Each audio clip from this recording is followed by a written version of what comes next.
Hey, welcome back to the Dirt Road. I'm Mike. I'm here with Mr. Rick. What's happening, brother? How are you? I'm doing great. We are almost transitioned. We are almost transitioned. I'm not talking about when you turn from a girl to a guy. No. We don't do that nonsense here. I'm talking about the Trump transition. Yeah, we're talking about 46 days or so to the inauguration. I think it's 47 days from today's date, but we're a couple hours left in the day, so 46 days or so 46 away. By the way, Mike, I got a deal for you here. I'm gonna knock your debt down if you get this right. Okay, go All ahead. right? Because $200 is not a friendly bet. I'm not really taking $200 from you, so I'm gonna give you. It's fair bet, though. It's fair bet. Nah, I'm $200 is what you bet with a book. You guys got to remind me to get my ass to an ATM and take the. How the fuck they gonna remind you? Nobody's watching. Comment on the damn videos. Remind me. I'll let you get down to 50. I'll cut it down by 75%. Whoa, what's the deal? You got to get this trivia question right. Okay. I was gonna say, who do I got to kill? Because I'm a cheap guy. Well, I didn't know I had that option. I got a list. Everybody's got a list. And you could do it. I could do All it right. technically, yes. When George Washington was inaugurated president of the United States, Yes. how many states were there?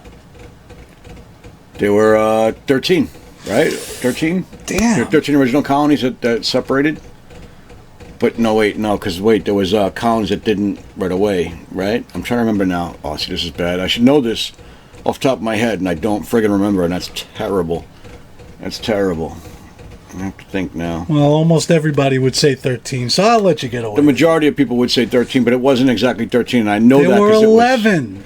because it was North Carolina and Rhode Island had not ratified the Constitution yet, yeah. so they were not states. That's right. I forgot about that. Yeah. Caught me on that. It's a great trivia question. It is a great trivia Awesome question. I love trivia questions like that. I used to do that with students all the time, give them trivia questions like that. Like I was saying, now it's gone up one. So, Trump's going to be the 47th president, right? Yeah. But he's only the 45th man ever to be president. Right. Right? Because he got it twice and Grover Cleveland had it twice. Yep. But they had different presidential numbers, right? Grover Cleveland, I think, was 22 and 24. Trump's 45, 47. That's Skip. If Joe Biden wanted to completely fuck up all of Trump's merch, Yep. he could resign, let Kamala become president, and then all those Trump 45, 47 things go in the garbage because he would be 45, 48. I had never thought about that. That is both devious and hysterical. It would be great. I got to tell you, if I would Joe Biden, I would do that the day before. I'd do it on January 19th. The day before. I would resign, let Kamala Harris be president for a day, so she's the 47th president, and then Trump gets fucked out of all that merch. Imagine her president for a day. Somehow, somewhere, she would find some way to screw things up completely. She couldn't do worse than him. Oh, I don't know, man. Oh my God, this guy's been a disaster. He has been awful. He has been absolutely. awful. 4 years But I'm talking objectively, Mike. I'm not even talking politically. I'm talking objectively. Yeah, no, just in the bare basic. Take all the partisanship out of it completely. Just in the bare basic metrics of it all. It just the way things are now, especially the way the world is now. Yeah, prices are now. World's on fire. The economy's collapsing around the world. And that's why I got to tell you, I think you notice there's not really much of a backlash to Trump this time. Wow, no. There really isn't. And I think even the haters are like, thank God. I really do. I think even the haters out there are like, thank God. Because they don't like him. They don't like what he says. They probably don't like a lot of his policies. But they understand that what he's going to do is put the ship back to right again and let people get back to fighting each other on the little particulars they like to fight about. I agree. And I think that, deep down inside, and again, this is always going to be on either side, the hardcores, right? That sure. That they would rather have a deaf, dumb, one-legged, blind rat as president than somebody from the other party. Biden again. But I do think that there may not be such a backlash now because I just think that people are intuitively know that there's just something fundamentally wrong with the way things are. And you need somebody like this. Well, I mean, look at Biden's cabinets, right? We're talking about cabinet picks tonight, so let's look at Biden's cabinet. Who did he put in play? And when you look at it, it really is just a bunch of activists that have no friggin' clue what the hell they're even talking about. They have no ties to the so-called, these bureaucracy that they're actually managing. I mean, you can say at that level it's executive function and it's all just managing people anyway, which that's to a certain degree true. But you'd have to have somebody who should at least be intelligent enough to understand that subject matter experts do actually exist and that they should be consulted and that these things can be done I mean, properly. he did put, but he also put some. I mean, listen, regardless of what I think of Tony Blinken, which is not much, I can't stand that man. he's a veteran guy. I mean, he's been around Washington for 100 years. I mean, Yeah, but he's so like but I mean, look what he's done in state, though. No, he's done a terrible job. I'm not saying, I'm not arguing that. I'm just saying I wouldn't call Tony Blinken a quote-unquote activist. He's a career politician. I mean, he's a career bureaucrat. Yeah. Well, I mean, it's true. And listen, a guy like that absolutely knows how that system works and how to kind of manipulate that system. Absolutely. But the ends that he manipulated it to, him, people like Victoria Nuland, others. I mean, look what they did. They created all these pseudo wars between us and Russia everywhere in the damn world, and millions of people dying for no other reason. But Mike, any Republican other than Trump would have put the same type of people in. Without a doubt. If Bush you had did. Mitt Romney, Bush did. Yeah, Bush did. If John McCain had won. Exactly. And although I didn't vote for Obama, and that was one I really had to hold my nose because I despised John McCain. So did I. But I just didn't want the country to go in the left direction I knew it was going to go in with Obama. But I will say Obama ran on very similar rhetoric to Trump, and I think people. Yeah, you talk about pulling out of Iraq, ending the forever wars. Yeah, and the corruption, and in the corruption, business, and returning back to a more like stable America. But he was bushwhacked. I mean, as soon as he got in, because again, it's hard, right? You're the president of the United States. You got somebody coming to brief you that you believe knows things that they're supposed to know, and they're going to present you with what they want you to know, not maybe what's necessarily true. Right. So they'll tell you, Mr. President, if you don't do this, American lives are going to be lost. Well, how can you say no? I thought it was telling during Obama's presidency, or at the very end of his second term, he was talking. I forget what interview it was in, who he was talking to, but he was talking about it. And he said one of the things that surprised him about the presidency was how difficult and how much resistance he got towards policy from his own party. Yeah, sure. And that surprised him, and honestly, it kind of surprised me and it kind of didn't. Because, I mean, again, you have those diehards within that establishment that want things the way they want things because that's how they all benefit and how they make their money, because they're all looking for that next leg up after whatever post they're in. So they want the money train to keep flowing in a certain way. And Obama, to a large degree, did run a lot of things. Trump did as well, where he kind of wanted to end certain cash cows that existed within these governments, like ending wars, for instance. That's a big cash cow. Obama ran as a disruptor. Yeah. So did Jimmy Carter. I mean, listen, it's not a... he did, yeah. But Jimmy Carter actually did disrupt. I mean, I think he went in and cleaned house at the CIA. Well, you had was it the Church Commission or whatever at that time, right? That was a little before, I think, him, right? Wasn't that during the Nixon years? That was during the Nixon years, Vietnam. Yes, you're right. But all that stuff about the CIA, and then but he did. That resulted in him doing that. But he did clean up a bit in the intelligence community. Right. So the intelligence community needs to really just be gutted at this point. There are times that so far out of control. 100%. There are times that the American people just intuit a problem, right? So whether it was in the 1970s. They knew that. So, let's get the Southern gentleman who calls his mother Miss Lillian. Let's put him in, and maybe he can get things right? And then, even Obama in 2008, there was this excitement among a certain portion of the population, at least, that he was going to come in and disrupt. And then, of course, with Trump in 2016.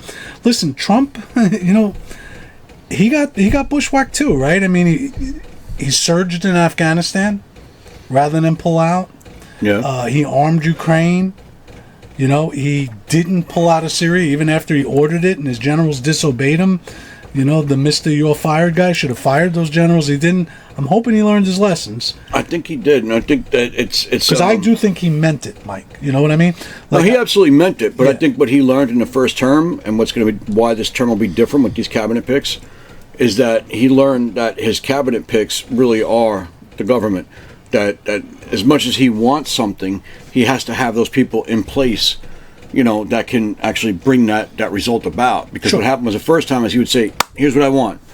And then nothing would happen. He would get, you had Barr or any of the others, Bolton, all these other guys that would block him, Pence even, right? Pence is the one who who foisted Gina Haspel on him at the CIA, and the CIA is probably one of his biggest opponents that he had in his first administration. Right, and also he didn't, he didn't understand how things. Not that I do, but he didn't understand how things worked. Right? No, he didn't know where the levers of power were. He didn't know where the buttons were. So he was a little enamored with generals. He tried to appoint generals to a whole bunch of things. He was enamored with Kelly and all those other guys coming in, and he was enamored with wealth. He put guys like Rex Tillerson in and all of that. Exactly. And not that can't work, right? Or not that that's never happened. I mean, Bob McNamara or John McNamara, I can't remember now, from the 1960s, he was the CEO of General Motors and became Secretary of Defense, right? And then Trump puts in somebody like Rex Tillerson, CEO of Exxon. I mean, these things can work, but if you really want to go in and blow things up, which can be scary, right? Because I'm not so sure I really want that, but I kind of want that, right? Well, no, I mean, it's scary. Listen, who was I talking earlier? I was talking to somebody earlier, and we were talking about Trump's new administration and how it's going to look. And I said, it's going to be painful. It's going to be painful. It's going to be ugly. It's not going to be pretty. It's going to be friggin' ugly. You're sending in a wrecking ball to wreck things because that's what you want. So, yeah, it's going to be ugly. It's like having your house renovated, right? So you're going to rip your house apart. It's going to look like, holy crap, what did we do? But then when it's all put back together again the way it should be, it's a beautiful finished if it product. works. It's a very dangerous endeavor, but we'll see. It is dangerous. It's destabilizing in a lot of ways. The economy will probably reflect that in a lot of ways. I don't think people understand the real product they're going to see before it really gets better. It's they say it's darkest before the dawn. It's going to get a little ugly before it gets better. So you're going to see dips in the economy and things are going to get a little ugly in that way and in other ways before things really start to get better. Yeah. And then the declassification thing, I think, is what's going to really truly hurt a lot of things. Because if he follows through, if he follows through and they actually put that information out there, I think a lot of people are going to be slapped in the face with some really, really evil shit. And it's because that's the legacy he could leave, and that doesn't require blowing things up, right? So even if let me just go back to one other thing that you said there. Sorry. So the blowing up of things, I'm all for it. Health and Human Services, and even I know you hate the Education Department things. I'm fine. You want to blow that shit up, blow that shit up. I do get concerned when he starts talking about things like that when it comes to Treasury or when it comes to the Department of Defense. Those are two things. Be careful. Just do what you got to do. Just be real judicious. You got to put somebody in there. You got to be careful. That can do it and not hurt things. That's why I'm worried about the Pete Hegseth thing, but he may not make it through anyway. I don't know that I want the DOD and the Treasury Department, quote unquote, blown up. I want them reformed. The other cabinet positions, get through it. But what Trump could do, and we were talking about this before, even if he doesn't succeed at all, and he's not going to succeed at everything, obviously, but even if he doesn't succeed at a lot of these things, what his legacy could be is sunshine. Shining light on these Cleansing things. It, yep. Yeah, bringing these real things out there so that just at least we understand what goes on behind the wizard's curtain. I agree 100%. Sunlight is absolutely needed. Cleanse it. Get rid of a lot of the corruption. Just by exposing it, you'll end 90% of the corruption. Just by exposing these processes. I hope so. You'll end 90% of the corruption. As far as Treasury and DOD, I absolutely agree with you. Those are two major pillars of our nation, honestly, that need to remain in place. Yeah. You don't destroy the foundation, right? We don't take out our pillars. We don't take out our supporting structure without something else in place. Right. I don't think Pete Hegseth is really the bomb that people want to make him out to be.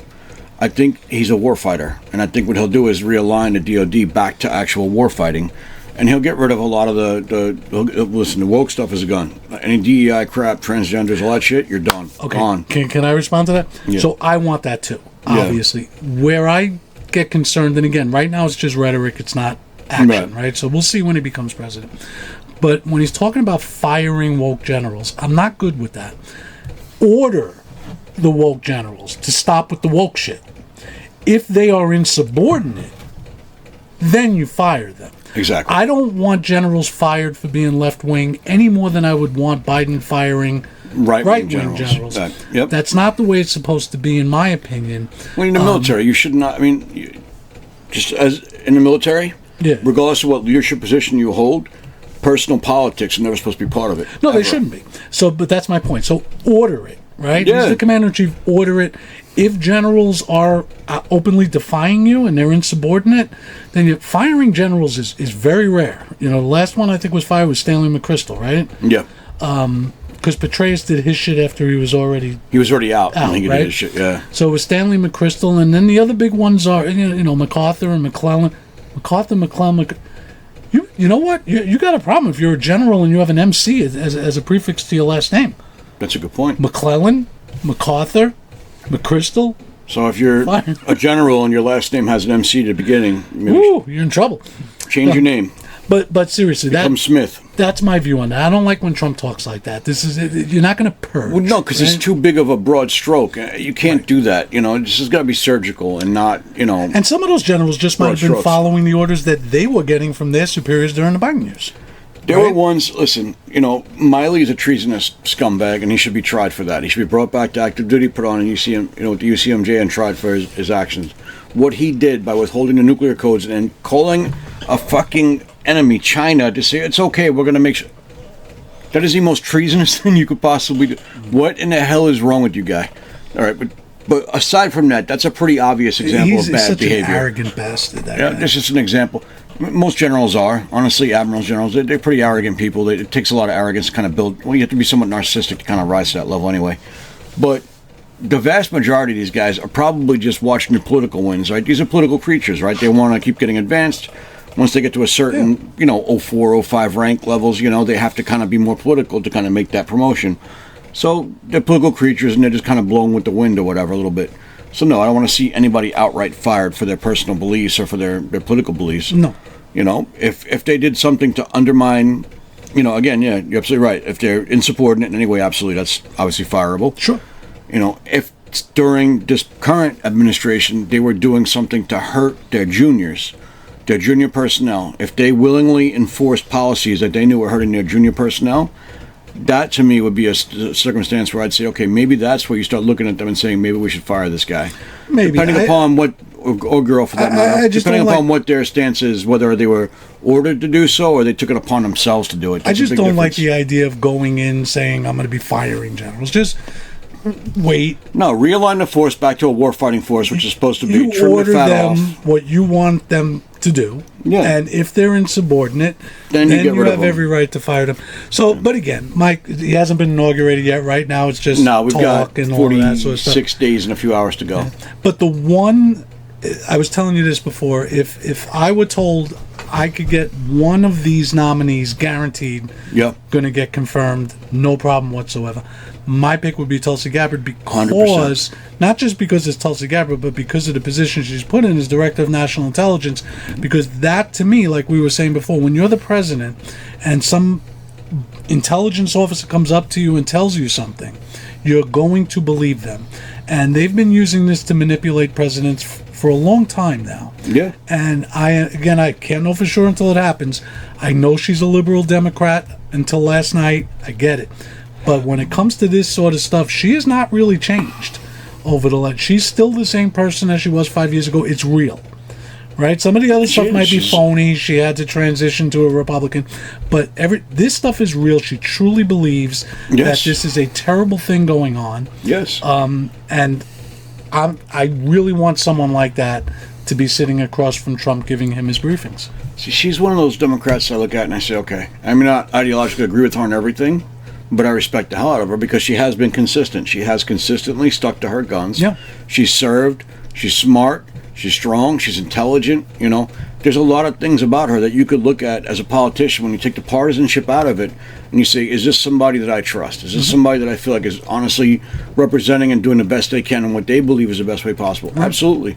And that's the measure for me with any politician, regardless of whether they're right, left, whatever. Mm-hmm. And she passes that with flying colors. So I'm very excited to see her in that role. Me too. Because I think you're absolutely right.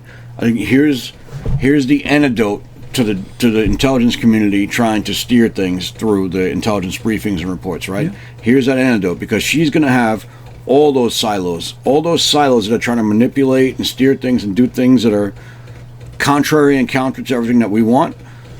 She'll be in charge of that, and she'll be aware of that, and she's not stupid. They're not going to bamboozle her. They're not going to be able to sideline her or go around her or anything like that. She's not that kind of person. She's very well experienced, very practiced.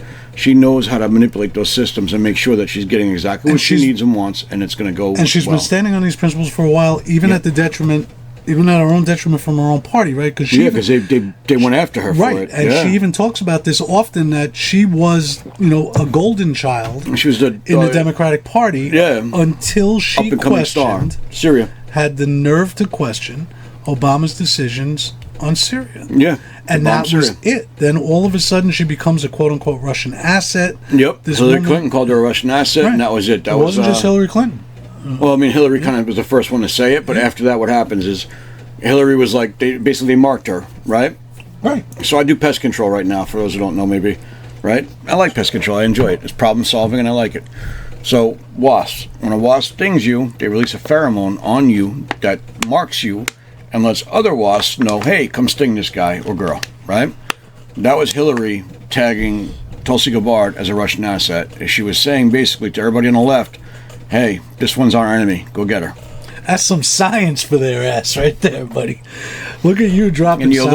learn some about what we do, right? I love it. I think it's a great field. Now, I got to comment on Pete Hegseth, so give me a minute and then I'll let you respond because I know you love this guy. I will hold my own. I have nothing against the man. I have something against what he is. I don't like cable news people. They're phony. They play a role. They read a script. They rarely mean what they say. They say what they need to say. You could look for tons of examples. Alison Camerata was a conservative when she was on Fox. She goes to CNN. She's a liberal, right? And this is not just... There's so many examples of that. You look at the things that people like, I don't know, Sean Hannity or Laura Ingraham was saying 5 years ago. Totally opposite now because Trump is the popular one in the Republican Party. Now all of a sudden they're on board with that. Neocons who became non-interventionalists. It's complete phoniness. They're actors. Like I said in the last video, George Jefferson did not really own a string of dry cleaners. He was Sherman Hemsley playing a part. Pete Hegseth plays a part. I trust none of them. Part of the party's plan, and listen, I don't think personal lives are that big of a deal. Sometimes I think it gets out of hand when they do this, go after people for this. But this man played the role of the all-American boy next door. Look at me with my pretty wife and my 42 kids living here in Minnesota in my little house. He played that part to the hilt on Fox News. And that's fine. But he was an actor. The guy's tapping every well that ain't dry out there. And again, whatever. I'm not married to him. He's not married to my daughter. I don't personally care. I just don't trust those people. And it's the same reason why I don't trust this Keith Kellogg that Trump put in charge of Ukraine. Yeah, maybe he will listen to what Trump says because maybe he's full of shit, but for the last few years, to get paid as a consultant on Fox and some other networks, he goes on and he plays the part of, I'm the big Russia hawk, Putin's a thug, we got to fight this fight, and blah, blah, blah, blah, blah. But now all of a sudden he accepted a position from a president that thinks the complete opposite of that. I don't trust that. I trust Tulsi Gabbard because she hasn't changed and she doesn't have a role on TV. I trust Bobby Kennedy because even with his own family calling him a lunatic, he is what he is. And he sticks with what he sticks with. I trust him because he's authentic, right? Even as much as I don't like Marco Rubio and haven't liked Marco Rubio, he doesn't change. He is what he is. Yeah. He is somewhat establishment and so forth. I don't trust somebody like Pete Hegseth. I don't trust somebody like Keith Kellogg. I don't trust anybody that's on cable news. So, kill me. Go ahead. I'm not going to kill you. I agree with you about 95% of that. All right, give me the 5% then. So, Hegseth, I agree. And listen, I have to disagree with you on one thing. You said he was going after every wet well you could find. I think the dry ones were fair game as well. Yeah, he's a good boy. He's a player. Listen, those of us who served know how that goes. A knot hole in a fence is not safe when these guys are around. Trust me. And again, don't get me wrong, Mike. I'm not saying that that's what disqualifies him. No, not at all. Listen, you know what? It is what it is. That's between him and his family. Sure. That's nothing to do with me or you. No. So, I agree. The talking head thing on cable news is completely, you just can't measure somebody based on that because they're getting paid to say whatever the hell they're saying. Phony as a counterfeit bill. We used to say a queer as a football bat, right? not really. There's no reality to it. Okay, cable news is nothing more than entertainment. It's not media. It's not news. It's entertainment. It's Amen, bro. It's friggin' nonsense. Just throw it out the window because it's complete garbage. Garbage. The reason I like Pete Hegseth for that position at DoD, he's a warfighter, right? This is a guy he spent time under fire. He's been on the ground with those troops. He's walked those troops through those combat zones. He's gotten rewarded for, awarded medals for bravery. Now, listen, you have to understand something about, I've seen a lot of guys get medals they didn't deserve, like, very high-end medals going to people who never left the friggin' wire, never heard a shot fired in anger or fired one in anger. That's not this guy. You know what I mean? His medals legitimately are for bravery. In an environment, in a place where bravery was the norm, this guy rose above that bravery even to be even more brave. So I don't question that. The guy's got more balls than I'll ever have. And that's why I want him in that spot, because this guy, in a visceral, real way, understands exactly what it means to be on the ground, taking fire or giving fire. He understands that. And when you bring a guy like that into an organization like that, he will absolutely realign it back to where it's supposed to be. He will say, okay, we need to focus on lethality and war fighting because that's what we're here to do. Fuck everything else. Let's get back to war fighting. And that's what the DoD needs right now. It needs that war fighting mentality. You just strip it down, make it sleek, and make it all about war fighting, and that's fucking it. I get it, and I don't disagree with you. I mean, I am I'm an admirer of Ronald Reagan. Oh, yeah. Peace through strength is the 100%. Thing. We need to be as strong as can be.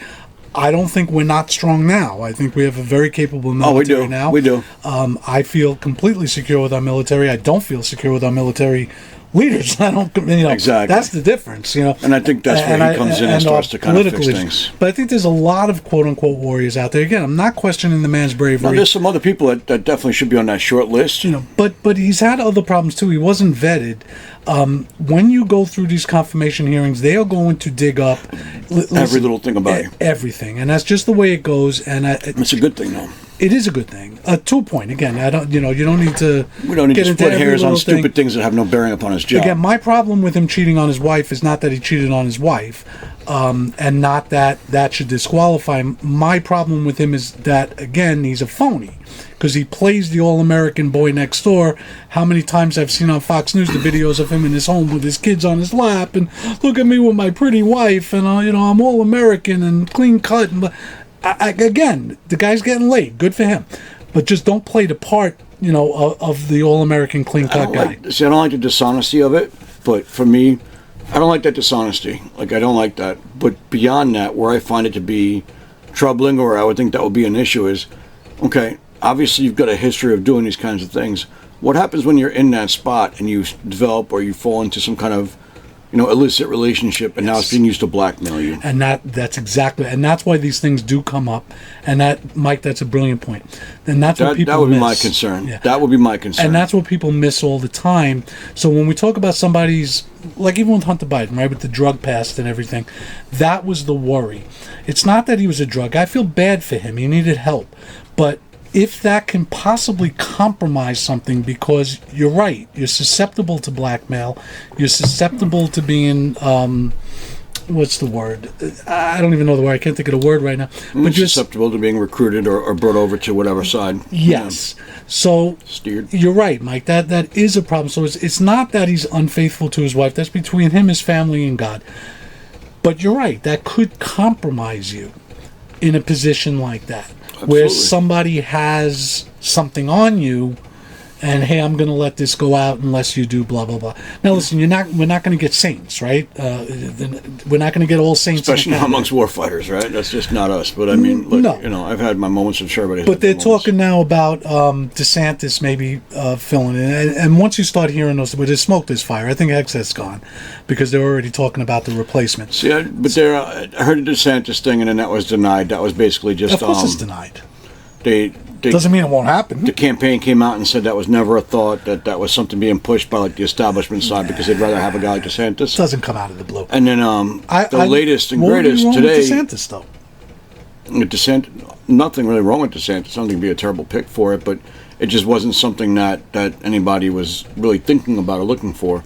Well, that's what I'm saying. It's more of a wish list because DeSantis is more closely aligned with the establishment guys than Hegseth would be. Oh, I don't know about that, Mike. I don't consider DeSantis so much I don't think he's really an establishment guy at all. I think Rubio's more of an establishment guy than him. By far. But DeSantis has balls of steel, bro. I mean, at least the way he was running Florida for the last... That guy... No, DeSantis has balls of steel. Listen, DeSantis does have balls. I like the guy. Don't get me wrong. I like DeSantis. I do. I think he's a great guy. Yeah. I think he's a great politician. Honestly, I should say. I don't know him as a man. But I know as a politician, I think he's a good politician. But Hegseth, I think the latest and greatest that came out was that they're saying that he's got enough votes to make the confirmation. That they're saying he's going to be confirmed. They're saying he's going to be confirmed. It's looking that way right now. We'll see what happens, but that's what it's looking like right now. He's got the votes to be confirmed. I'll just give you an analogy from sports. When a general manager makes a statement, and anybody who follows sports knows this, when a general manager of a team makes a statement, the coach is in no danger of being fired. He's my guy. He's fired the next week. It's just that actually makes a lot of sense when you think about people. 100% of the time. We'll see. I mean, we know that look this DeSantis thing didn't. Nobody just pulled it out of their ass. This is word that's getting out there. Could be leaks or something like that. It's leaks, and now they're finding things about. Hegseth may have been disqualified from running some veterans committee because of something or whatever. Oh, that was dispelled. That was dispelled. The guy that supposedly. So there's all these wannabe whatever journalists out there putting out all this information about how supposedly he was a drunk, he was this, he was that. The guy at the veterans organization that actually ran that organization along with Hegseth at the time put out a statement today that said flat out, absolutely, this is not true at all. Not even remotely true. I mean, maybe it's not. It's just more smear tactics of people who are either establishment or just not, And Joni Ernst, the Rhino senator, whatever, she's one of the ones kind of spearheading this whole push to torpedo Hegseth. She's one of the ones that's going to have to vote for him, though, bro. Well, she's a deep stater. So I mean, look, they don't. She could sit it out, and they could get everybody else to do it. I mean, listen, they could lose 3 of them and still get them in with Vance's vote. They could lose 3. Again, I would not be upset if DeSantis goes in there. I like Ron DeSantis. I think Ron DeSantis made the stupidest political move I've ever seen in my life when he decided to run in this primary. I don't know if he was betting. That was a bad idea. It was horrible. And I said to Lisa when it happened, you could ask her, she's my only witness. I said, that man just destroyed his political career. I don't understand why he did that, unless he was banking on Trump going to jail or something. I think that's what the idea was. I think it was I think it was the whole mindset of that they're probably going to take this guy out one way or another, and we should at least have one person in here who actually advocates for this shit. It's got to be it, because it wasn't about a book deal like it was for Nikki Haley. It wasn't about Nikki Haley. It wasn't about anything like that. And this guy had a great political future. He's term limited out. He could have run for president, in 28 or whatever. Yeah, he could have been a vice presidential pick. This guy got a 20% victory in Florida after getting a 0.5%. He had such a great career. Because he turned everything around. Terrible. Just what a dumb move. So he's a very, very gifted leader. The guy's very smart. He understands governance. He wasn't smart on that move, though, running in that primary. See, I don't know how I didn't get that. I would love to be like. I'd love for there to be like a book about that, like the whole thought process and decision-making process of the whole thing. Ego, people whispering in your ear. You could be president, pal. You got to put the ego aside. And listen, aside. He might be able to be president in 28. I think he blew it, though. But if he does get into Trump's cabinet... If he gets in there, he might be able to reclaim some of his political career, yeah. Yeah, because he's only got 2 more years left as governor. 2 or 1, something like that, more years as governor. Right. He's not going to, go from governor to Congress or something. Whoever takes Rubio's place is going to have that slot, so he's not going to run for senator. I don't know. I think it would be a good move. See what happens. And like I said, that is a guy... I think he should get a spot in the cabinet, though, absolutely. Well, there's nothing left, unless Pete Hegseth drops out. So I think if he does drop out and DeSantis goes in, he's got political balls of steel. He's learned his lesson. He will do whatever Trump tells him to do that he could get back into politics and find his way back to a spot in that... Either get on a ticket at the top or the bottom of the ticket somewhere in 28. So, I don't know. I'm not crazy about the Hegseth pick. Running I never 28 was. Maybe or something like that, yeah. Or vice versa, who knows. But... that's my feelings about Hegseth. I don't like cable news hosts. I just don't. I despise them. Because they're all fake and it's all contrived crap, and we all know it's bullshit. When you're being fed a line of shit, and it's a line of shit. The only one I like, honestly, is Greg Gutfeld, because he's a comedian. He's just funny, and he doesn't take himself too serious. No, he's funny. He has a fun show at 10 o'clock. I turn it on sometimes. I like Tucker when he was on, but I like Tucker a lot more now. That's totally different. I like Tucker more now than I do there, because even there he was very limited, but now he's completely unlimited, and it's much better. Well, he was limited, but he pushed the limits, and he got fired for it. So I know that he's a different breed. Yeah, I like. There's not many like him, though. Yeah, no, the guy's got the true journalist. Talk about balls of steel. Yeah, this guy's over in Russia right now to do an interview with Sergei Lavrov, which every fucking network anchor should be doing. I agree 100%. Every one of them should be. But they never will. No, they won't. And they'll call him a Russian asset and a traitor and this and that. And he doesn't give a shit. That is a guy with balls of steel, man. I was hoping, to be honest with you, that Trump, I don't think Tucker Carlson ever would have took it. Can you imagine if Trump would have made him press secretary? Oh, that would have been epic. I would have loved it. I would have fucking loved it. God, Mike, I would watch every single White House press me, and about 150 million other people every day would. Yes. That would have been awesome. I don't think Tucker Carlson ever would have took it because he's got such a nice life now. But oh boy, would that have been fucking great. That would have been great. Anyway, you want to wrap this up now? We got a little argument about Pete Hegseth. Let us know what you think. Get down in those comments. Help us grow this channel. So like, comment, subscribe, share, all those good things, because honestly, this is for you guys. We want this conversation to get bigger and bigger so we can all kind of find our way forward together. All right, so all 26 of us. It'll keep growing. Listen, you guys are the faithful ones. You're the OGs, all right? When everybody else starts pouring in later down the road, you guys will be the OGs, and we'll remember it. Trust me. That's right. All right, so thank you for those views. Thank you for those likes, and let's keep this thing growing. Peace. Good night, folks. See you on the next one.